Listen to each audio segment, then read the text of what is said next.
সড়কের দুপাশেই রয়েছে বেশ কয়েকটি গ্রাম, শিক্ষা প্রতিষ্ঠান, বাজার ও ধর্মীয় প্রতিষ্ঠান। এটি ময়মনসিংহের ফুলবাড়িয়া থেকে সখীপুর পৌর শহর হয়ে টাঙ্গাইল এবং ঢাকার সাথে যোগাযোগের একটি গুরুত্বপূর্ণ সড়ক।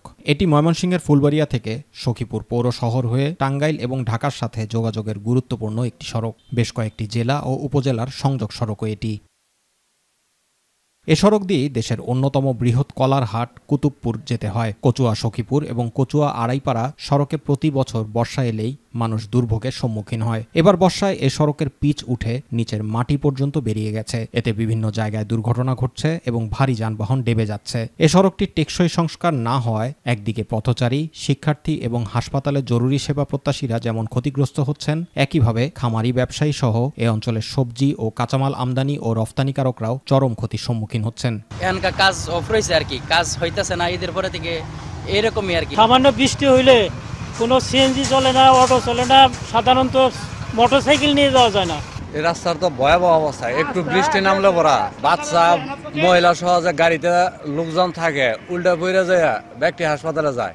রাস্তার বেহাল দশার কারণে হেঁটে যাওয়াও যেন দুষ্কর। পাশাপাশি যে কোনো সময় দুর্ঘটনা ঘটতে পারে বলেও জানালেন এ রাস্তায় চলাচলকারী চালক ও যাত্রীরা। প্রতিদিন ৩টা-৪টা করে ট্রাক রাস্তার মাঝখানে ফাইসা থাকে, আর আমরা পায়ে হাইটে আসার মতো যোগ্য না এই রাস্তায়। গাড়ি অনেক কিছু যন্ত্রাংশ ভাঙা যায়, রাস্তায় ফাইসা 2-4 দিন পরে থাকে না, মালের ক্ষয়ক্ষতি হয়। এদিকে চলতি বছর নভেম্বর মাসের মধ্যে কাজ সম্পন্ন করার আশা ব্যক্ত করেন এ ঠিকাদার। 4 কিলোর মতো বেস টাইপ 1-এর কাজটা কমপ্লিট করি।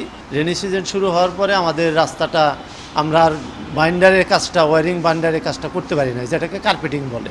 অপরদিকে জনদুর্ভোগ লাঘবে যথাযথ পদক্ষেপ গ্রহণের আশ্বাস দিলেন নির্বাহী প্রকৌশলী। এটা রানিং ঠিকাদার, তাদের আমি ডেকে ইনস্ট্রাকশন দিয়ে দিয়েছি যে তারা এগুলা যেন খুব দ্রুত রিপেয়ার করে। আমরা অতি দ্রুত হয়তো মাইনর থেকে কাজ করে ফেলবো, সেটার জন্য হয়তো আমরা পিরিয়ডিক মেইনটেনেন্সের পর্যন্ত ওয়েটও করব না। দ্রুত সড়কটির সংস্কার কাজ সম্পন্ন হলে সাধারণ মানুষের চলাচল, যানবাহন এবং কৃষিপণ্য পরিবহন সহজ হবে, এমনটাই প্রত্যাশা সকলের।